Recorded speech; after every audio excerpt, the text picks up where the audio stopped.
জনগণের প্রত্যাশিত দেশ গড়তে সবার সহযোগিতা চাইলেন প্রধানমন্ত্রী। আপনাদের সহযোগিতা যদি থাকে, ইনশাল্লাহ আপনাদের এই নির্বাচিত সরকার দেশ গঠনের কাজে সর্বোচ্চ শক্তি দিয়ে চেষ্টা চালিয়ে যাবে। ঈদের দিন নতুন দেশ গড়ার ডাক বিরোধী দলীয় নেতার। সংবিধানের সংস্কার পরিষদের অধিবেশন প্রত্যাশা নাহিদের। দেশের সাথে মিলিয়ে প্রবাসে ঈদের আনন্দ ভাগাভাগি করছেন বাংলাদেশিরা। স্বজনদের দূরে রেখে আনন্দে মিশে আছে বিষাদ। ইরান, লেবানন, গাজায় বিষাদময় ঈদ উদযাপন। নেই চিরচেনা আনন্দ, সবার চোখে মুখে স্বজন হারানোর শোক। স্বাগত জানাচ্ছি প্রবাসের সংবাদে, সঙ্গে আছি আমি আসিফ সামাদ। দেখছিলেন বিআরবি কেবলস সংবাদ শিরোনাম। জনগণ যেমন দেশ দেখতে চায় তেমন দেশ করতে কাজ করবে সরকার। যমুনায় কূটনীতিক, শিক্ষাবিদ সহ দেশের সর্বস্তরের মানুষের সঙ্গে শুভেচ্ছা বিনিময় শেষে এই কথা বলেন প্রধানমন্ত্রী তারেক রহমান। প্রত্যাশিত দেশ গড়তে সবার সহযোগিতা কামনা করেন তিনি। এ সময় ৭১ ও ২৪-এর শহীদদের শ্রদ্ধার সঙ্গে স্মরণ করেন সরকার প্রধান। একরাশ প্রাপ্তি অপ্রাপ্তির মধ্যে ১৯ বছর পর দেশে ঈদ করলেন বর্তমান সরকারের প্রধানমন্ত্রী তারেক রহমান। আর প্রধানমন্ত্রী হিসেবে এটি তার প্রথম ঈদ। ঈদ আনন্দ ভাগাভাগি করতে সকালে রাষ্ট্রীয় অতিথি ভবন যমুনায় ঢল নামে বিশিষ্ট নাগরিক, কূটনৈতিক, রাজনৈতিক, শিক্ষাবিদ সহ সর্বস্তরের মানুষের। দীর্ঘদিন পরে আমাদের নেতা প্রধানমন্ত্রী হিসেবে আজকে প্রথম ঈদ উদযাপন করছে। ওনার সাথে ঈদের কুশল বিনিময় করতে এসে ওনার সাথে দেখা হলো। এই আবেগ, এই অনুভূতি আমি ভাষায় প্রকাশ করতে পারবো না। দীর্ঘ প্রতীক্ষা, সংগ্রাম ও প্রত্যাশার এই ঈদ যেন শুধু আনন্দের নয়, এটি রাজনৈতিক ও ব্যক্তিগত ইতিহাসের এক মেলবন্ধন, যেখানে অর্জন ও শূন্যতার অনুভূতি একসঙ্গে মিলিত হয়। জনগণের সেবা করার জন্য উনি নিজেকে নিয়োজিত করবে এবং এই ঈদকে উপলক্ষ করে আজকের যে আনন্দ, সেই আনন্দ আমরা তারেক রহমানের মাধ্যমে সারা দেশবাসীকে ছড়িয়ে দেবো। জনগণের দাবিগুলি উনি খুব কাছের থেকে দেখতে পান এবং সেগুলির দাবিগুলি পূরণ করার জন্য তিনি যাতে সবাইকে মিলে বাস্তবতার আলোকে কাজ করতে পারেন। এটা আমাদের আগামী দিনের সংগঠনকে আরো শক্তিশালী করবে। সকাল 10:30টায় আগত অতিথিদের সাথে শুভেচ্ছা বিনিময় করেন প্রধানমন্ত্রী। শুভেচ্ছা বিনিময় অনুষ্ঠানে দলের মহাসচিব ও স্থানীয় সরকার মন্ত্রী মির্জা ফখরুল ইসলাম আলমগীর বলেন, ফ্যাসিস্টবিহীন বাংলাদেশে ব্যতিক্রমী ঈদ উদযাপন করছে জাতি। প্রধানমন্ত্রী তারেক রহমানের নেতৃত্বে দেশ যেভাবে এগিয়ে যাচ্ছে, এই পথ চলা অব্যাহত থাকবে বলেও জানান মির্জা ফখরুল। ফ্যাসিবাদ মুক্ত ঈদ উল ফিতর বাংলাদেশের সকল মানুষের জন্য আনন্দ বয়ে নিয়ে আসুক। গণতান্ত্রিক বাংলাদেশ প্রতিষ্ঠার ক্ষেত্রে আরও দ্রুত যেন আমরা এগিয়ে যেতে পারি। সকল মানুষের কল্যাণের জন্য যে প্রতিশ্রুতি আমরা মানুষকে দিয়েছি, সেই প্রতিশ্রুতি যেন আমরা পালন করতে পারি। পরে প্রধানমন্ত্রী দেশের সব মানুষকে ঈদের শুভেচ্ছা জানানোর পাশাপাশি দেশের উন্নয়নে সবার সহযোগিতা চান। দেশবাসীর কাছে আমি অনুরোধ জানাবো যে আপনাদের সহযোগিতা যদি থাকে, ইনশাল্লাহ আপনাদের এই নির্বাচিত সরকার দেশকে আপনাদের চাওয়া অনুযায়ী দেশ গঠনের কাজে সর্বোচ্চ শক্তি দিয়ে চেষ্টা চালিয়ে যাবে। সরকার প্রধান বলেন, জনগণের প্রত্যাশিত দেশ গড়ার লক্ষ্যেই কাজ করছে সরকার। যেন আল্লাহ আমাদেরকে সেই রহমত দেন যাতে করে আমরা বাংলাদেশের মানুষের সেই প্রত্যাশিত সেই বাংলাদেশকে ধীরে ধীরে গড়ে তুলতে পারি। পরে সপরিবারে জিয়া উদ্যানে বাবা সাবেক রাষ্ট্রপতি জিয়াউর রহমান ও মা সাবেক 3বারের প্রধানমন্ত্রী বেগম খালেদা জিয়ার সমাধিতে শ্রদ্ধা জানান প্রধানমন্ত্রী। নাইম আলচিকো, নিউজ 24, ঢাকা। দেশের বাইরে থেকেও ঈদের আনন্দ ভাগাভাগি করছেন প্রবাসী বাংলাদেশিরা। তবে পরিবার স্বজনদের দূরে রেখে সেই আনন্দে মিশে আছে বিষাদ। তবুও ধর্মীয় ভাব গাম্ভীর্যের মধ্য দিয়ে পবিত্র ঈদ উল ফিতর পালন করেছেন নানা দেশে থাকা প্রবাসী বাংলাদেশিরা। ফ্রান্সেও ধর্মীয় ভাবগাম্ভীর্যের মধ্য দিয়ে ঈদের নামাজ আদায় করেছেন প্রবাসী বাংলাদেশিরা। নামাজ শেষে কমিউনিটি ভিত্তিক চা চক্র ও ঈদ মিলন মেলার আয়োজন করা হয়, যেখানে প্রবাসীরা পরিবারবিহীন ঈদের শূন্যতা কিছুটা হলেও ভুলে থাকার চেষ্টা করেন। বিকেলে প্যারিসের বিভিন্ন পার্কে পরিবার পরিজন নিয়ে আনন্দঘন সময় কাটান তারা। অস্ট্রেলিয়ার বিভিন্ন শহরে উৎসবমুখর পরিবেশে পালিত হয়েছে ঈদ উল ফিতর। মুসলিম ওয়েলফেয়ার সেন্টারের আয়োজনে বৃহৎ ঈদের জামাতে অংশ নেন হাজারো প্রবাসী বাংলাদেশি। আমাদের একটা এখানে কমিউনিটি আছে, বাংলাদেশি কমিউনিটি, যাদেরকে আমরা কাছে পেয়েছি, একসাথে সেলিব্রেট করছি। এবং আমরা অনেক মজা করছি। পরিবার পরিজন ছাড়া একটু খারাপ লাগছে, তারপরেও এখানে এসে আসলে অ্যালিস স্প্রিং এ একটা অন্য পরিবার পেয়েছে, এটা একটা খুবই আনন্দের বিষয়। সব বাঙালি ফ্যামিলিরাই আসে, বাচ্চারা সহকারে সবাই, এই যে আমার মেয়ে আসছে অ্যানিশা, আরো অনেকেই বাচ্চারা সবাই আসে এবং সবাই এনজয় করে। ঈদের নামাজ শেষে হরেক রকম সুস্বাদু খাবারের আয়োজন প্রবাসীদের আনন্দকে আরও বাড়িয়ে তোলে। এছাড়া দক্ষিণ কোরিয়াতেও পবিত্র ঈদ উল ফিতর পালন করেন প্রবাসী বাংলাদেশিরা। খোলা ময়দানে অংশ নেন ঈদের জামাতে। Desk report, news 24। এদিকে মধ্যপ্রাচ্যে চলমান সংকটের মধ্যেও কাতারে যথাযোগ্য মর্যাদা ও ধর্মীয় ভাব গাম্ভীর্যের সঙ্গে উদযাপিত হয়েছে পবিত্র ঈদ উল ফিতর। কাতার থেকে মামুনুর রশিদের পাঠানো তথ্য ও চিত্রে ডেস্ক রিপোর্ট। মধ্যপ্রাচ্যে চলমান সংকটের মধ্যেও কাতারে যথাযোগ্য মর্যাদা ও ধর্মীয় ভাবগাম্ভীর্যের সঙ্গে উদযাপিত হয়েছে পবিত্র ঈদ উল ফিতর। সংকটময় পরিস্থিতির কারণে এবছর খোলা ঈদগাহে নামাজের পরিবর্তে দেশের বিভিন্ন জুমা মসজিদে ঈদের জামাত আদায় করা হয়েছে। ঈদের খুতবায় ইমামগণ বিশ্ব মুসলিম উম্মার সুখ, শান্তি ও সমৃদ্ধি কামনা করেন। একই সঙ্গে যুদ্ধ বিধ্বস্ত অঞ্চলগুলোর মানুষের জন্য বিশেষ দোয়া করা হয়। প্রবাসী জীবনের ঈদ আমাদের কাছে ঈদ বলে মনে হয় না। তার উপরে আবার এবছর যুদ্ধের কারণে আমাদের মন মানসিকতা আরও বেশি খারাপ। পরিবার পরিজন ছাড়া প্রবাসীর ঈদ পরিপূর্ণতা পায় না। তারপর আমরা স্বপ্ন দেখি, আমরা হাসি, আমরা চিন্তা করি দেশের কীভাবে উন্নয়ন করা যায়, তাই আমরা প্রবাসে আছি। তো সবাইকে ঈদ মোবারক। নামাজ শেষে মুসল্লিরা চিরাচরিত নিয়ম অনুযায়ী একে অপরের সঙ্গে কোলাকুলি করে ঈদের শুভেচ্ছা বিনিময় করেন। তবে প্রবাসে ঈদের অনুভূতি ভিন্ন রকম। পরিবার পরিজন থেকে দূরে থাকার কারণে ঈদের আনন্দ অনেকটাই সীমিত হয়ে যায়। আমাদের ঈদটা আসলে এমনভাবে কাটে, ডিউটির পরে রাতের বেলা এসে না ঘুমিয়ে তারপরে মসজিদে চলে যাওয়া, সেখান থেকে এসে কিছু মিষ্টি বন্ধুবান্ধবদের নিয়ে আড্ডা দিয়ে খেয়ে আবার ঘুমিয়ে পড়া, কারণ তারপরে ছুটতে হবে ডিউটিতে। এভাবেই আমাদের প্রবাসের ঈদটা আসলে কেটে যায়। অনেকেই জানান বন্ধুদের সঙ্গে নামাজ আদায় করে বিশ্রাম নেওয়া, পরে দেশে ফোন করে পরিবারের সঙ্গে কথা বলা আর ছোটখাটো আয়োজনই কাটে তাদের ঈদের দিন। অবশ্য ব্যবসায়ী ও পরিবার নিয়ে যারা থাকেন তারা পার্ক, বিনোদন কেন্দ্র ও একে অপরের বাসায় ছোট আয়োজনে ঈদ উদযাপন করে থাকেন। সব মিলিয়ে বৈশ্বিক সংকটের ছায়া থাকলেও কাতারে প্রবাসী বাংলাদেশিরা ধর্মীয় মূল্যবোধ, সংযম এবং পারস্পরিক সম্প্রীতির মাধ্যমে এবারের ঈদ উদযাপন করেছেন, যা ছিল আনন্দ ও বাস্তবতার এক ভিন্ন রকম অভিজ্ঞতা। মামুনুর রশিদ, নিউজ 24, দোহা, কাতার। এদিকে ইরান আর ফিলিস্তিনের গাজায় এবার এসেছে বিষাদময় এক ঈদের দিন। যুদ্ধের ধ্বংসলীলার মধ্যেই উৎসবের দিন পালন করেছেন মুসল্লিরা। নেই চিরচেনা আনন্দ, সবার চোখে মুখেই সজর হারানোর শোক। লেবাননেও একই চিত্র। অন্যদিকে ইনকিলাব মঞ্চের মুখপাত্র ওসমান হাদি হত্যায় জড়িত প্রধান আসামিদের ভারতে পালাতে সহায়তাকারী ফিলিপ সাংমাকে 14 দিনের জেল হেফাজতে পাঠানোর নির্দেশ দিয়েছেন কলকাতার বিধাননগর আদালত। তবে ওসমান হাদি হত্যা মামলায় বাংলাদেশি নাগরিক ফিলিপ সাংমাকে পশ্চিমবঙ্গ পুলিশের বিশেষ টাস্ক ফোর্স এসটিএফ জেলে গিয়ে জিজ্ঞাসাবাদ করতে পারবে। আগামী 3 এপ্রিল তাকে আবার আদালতে তোলা হবে। শনিবার ফিলিপ সাংমাকে আদালতে নেয়ার আগে বিধাননগর হাসপাতালে তার স্বাস্থ্য পরীক্ষা করা হয়।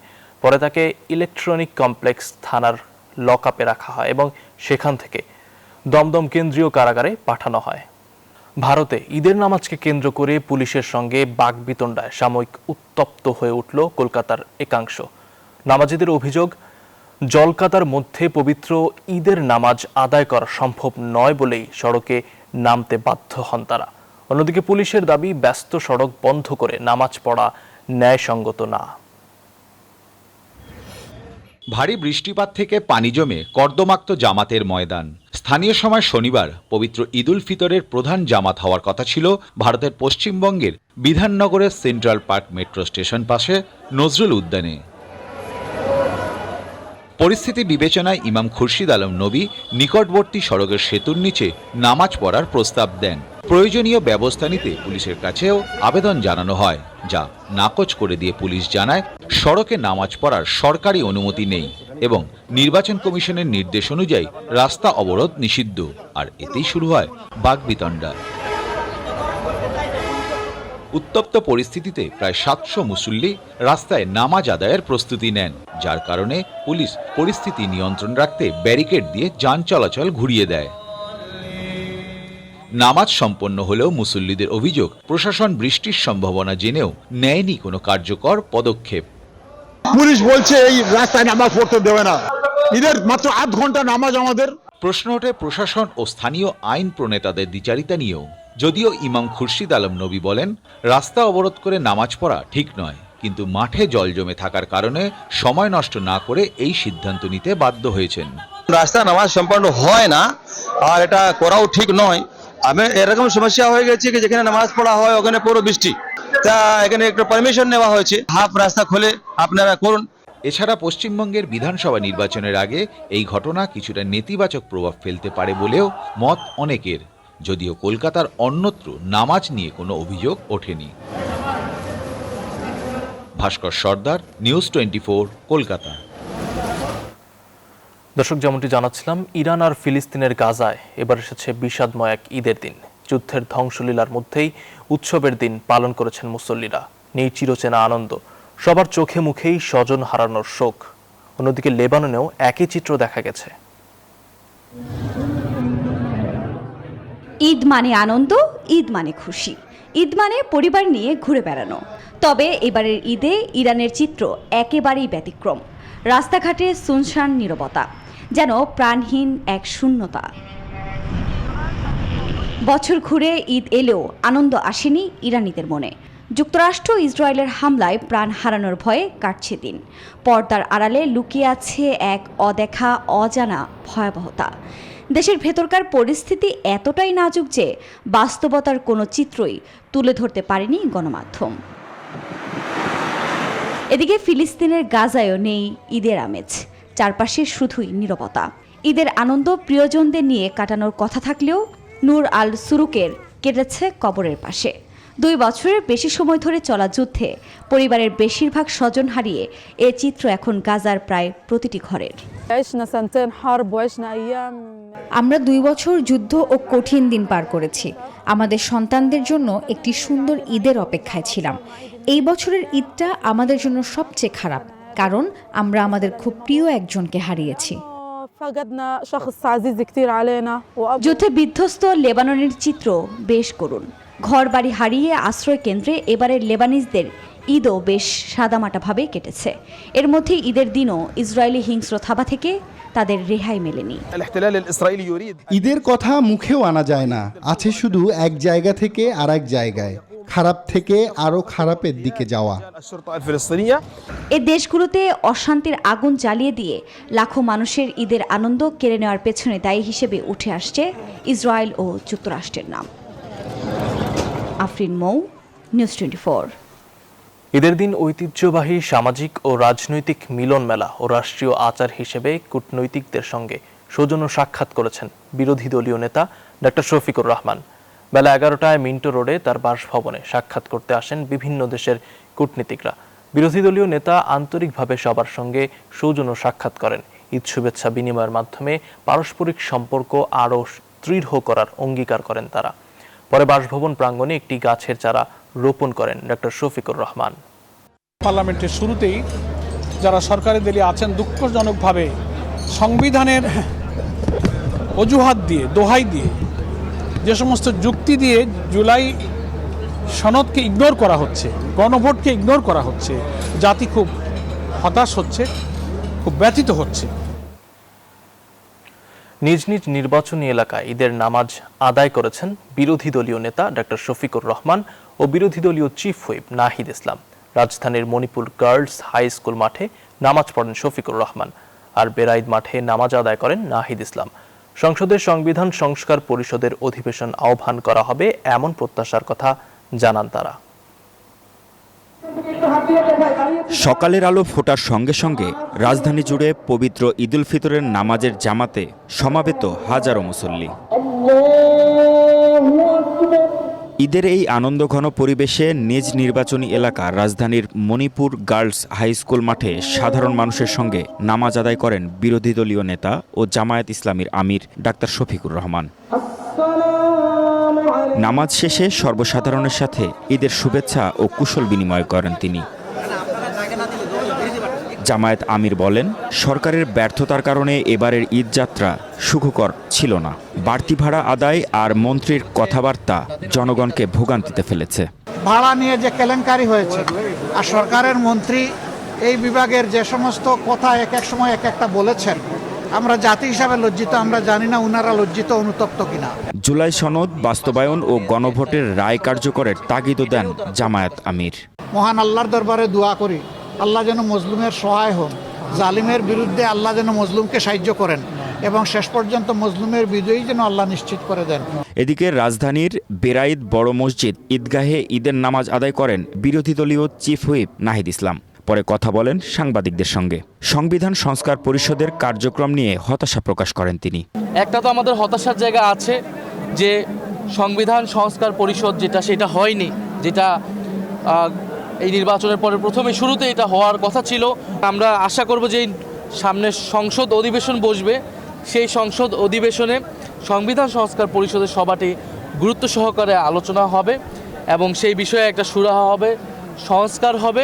ঈদের আনন্দমুখর দিনেও রাজনীতির মাঠে স্পষ্ট অবস্থান আর বার্তা। সংসদ ঘিরে দাবি দেওয়া, সংস্কার আর গণভোট সব মিলিয়ে আসন্ন অধিবেশনে জুলাই সনদ বাস্তবায়ন নিয়ে আলোচনার প্রত্যাশা বিরোধী দলীয় নেতাদের। মাহমুদ হাসান, নিউজ 24, ঢাকা। ঈদের বর্ণিল আভাস সবার জীবনে রং ছড়ায় না। জীবনের ক্লান্ত যাত্রার শেষ পরিচ্ছেদে এসে একা হয়ে পড়েন অনেকে। ফেলে আসা সময়ের স্মৃতি রোমন্থন করেই সময় কাটে তাদের।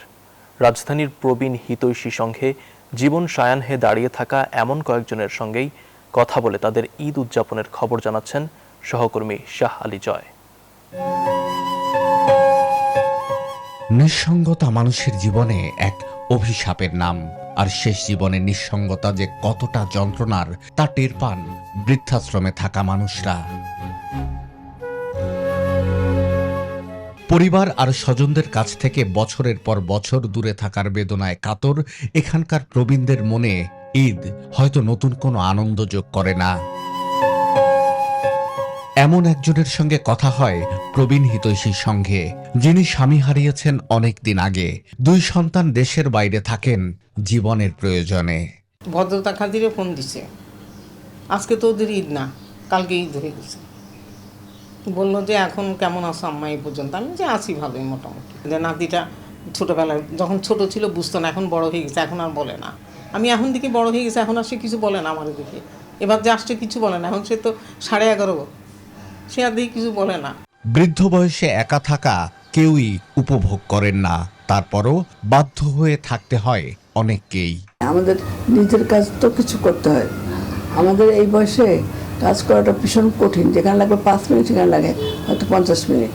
প্রত্যেকেই আমরা একটু অসুস্থ কিছু, তারপর মেন্টাল একটা তো ডিপ্রেশন থাকবেই, কেন আমরা তো সমাজবদ্ধ জীব না, সত্যি কথা বলতে অসামাজিক জীব। সন্তান একবেলা না খেয়ে থাকলে কোনো মাই হয়তো অশ্রু আটকে রাখতে পারতেন না, কিন্তু এখানে অনেক মায়েরাই থাকেন যারা কেমন আছেন তা খোঁজ নেওয়ার সময় হয় না সন্তানদের। শাহ আলী জয়, নিউজ 24, ঢাকা। দর্শক, এই ছিল নিউজ 24 প্রবাসের সংবাদে। ধন্যবাদ।